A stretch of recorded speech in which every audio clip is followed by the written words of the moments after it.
존경하는 강원도민과 강원 당원동지 여러분 반갑습니다. 소리로 보는 시각장애인 서미화 최고위원입니다. 30년 보수의 야성을 넘어선 김중남 강릉시장님, 우상호 지사님, 허영도당 의원님과 함께 강릉과 강원의 새로운 변화를 현장에서 마주하게 돼서 정말 감개가 무량합니다.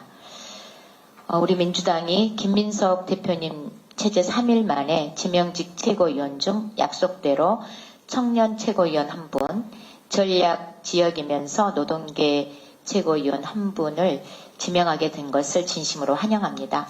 이렇게 빨리 지도부 완전체 구성을 속전속결로 추진하는 데 노력해 주신 우리 대표님과 최고위원님 또 당직자 여러분들께 진심으로 감사드리고요.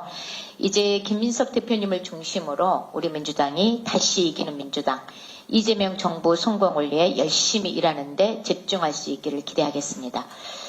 지난해 강릉은 108년 만에 최악의 가뭄에도 무능과 무대책으로 위기에 빠뜨리고 통일교 금품 수수 의혹으로 강릉 시민의 자존심마저 무너뜨린 권성동 그리고 국민의힘 정치 이제 마침표를 찍어야 한다고 생각합니다. 집권여당 민주당이 강릉의 새로운 발전, 강원의 특별한 희생에 대한 특별한 보상으로 확실하게 답하겠습니다. ITX 세계총회 성공 개최부터 내년 4월 강릉 국회의원 재보궐선거 승리까지 민주당이 모든 힘을 다 쏟겠습니다. 지금 계속해서 국회와 사법부에서 활개치는 내란 세력들의 경고만동을 더 이상 눈뜨고는 보기가 어려운 실정입니다. 이진숙 씨는 지난 8월 13일 5.18을 소요라고 표현하는 토론회를 열어서 역사를 흔들더니 어제는 본회의장에서 2건의 5.18 관련법 표결에서 찬성과 반대도 하지 않은 채 회의장을 나갔습니다.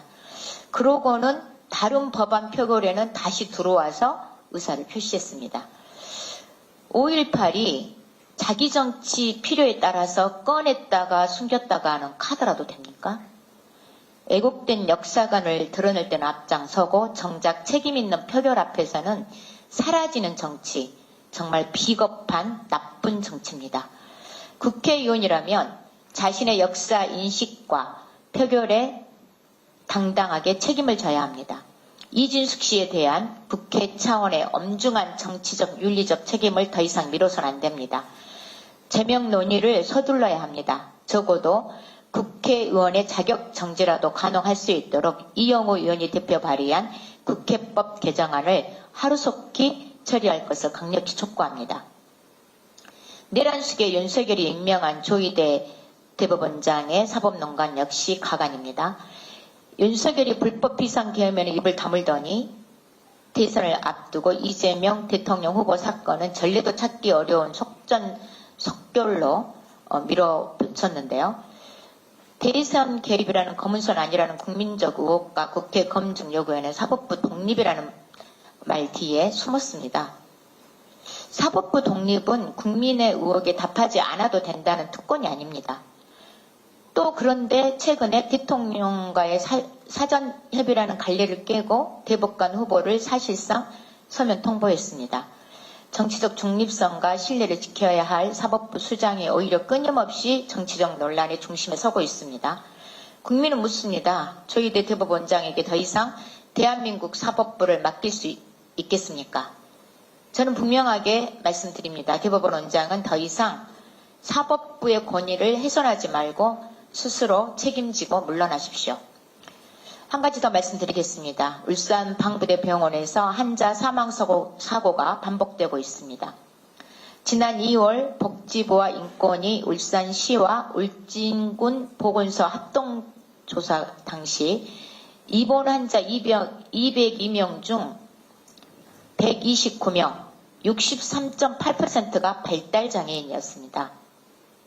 지난 7월에는 복지부 차관이 직접 현장을 찾아서 안전과 인권 상황을 점검했지만 불과 10일 후 지난 8월 2일에 또 한 명의 환자가 사망했습니다.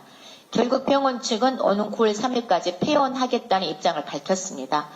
그런데도 지금도 100명이 넘는 발달장애인이 방부대 병원에 그대로 남아 있습니다. 이제 정부와 정치가 나서야 합니다. 발달장애인이 지역사회에서 필요한 활동 지원, 돌봄 등 사회 서비스를 받지 못한 채 정신병원에 장기 입원하는 구조부터 바꿔야 합니다.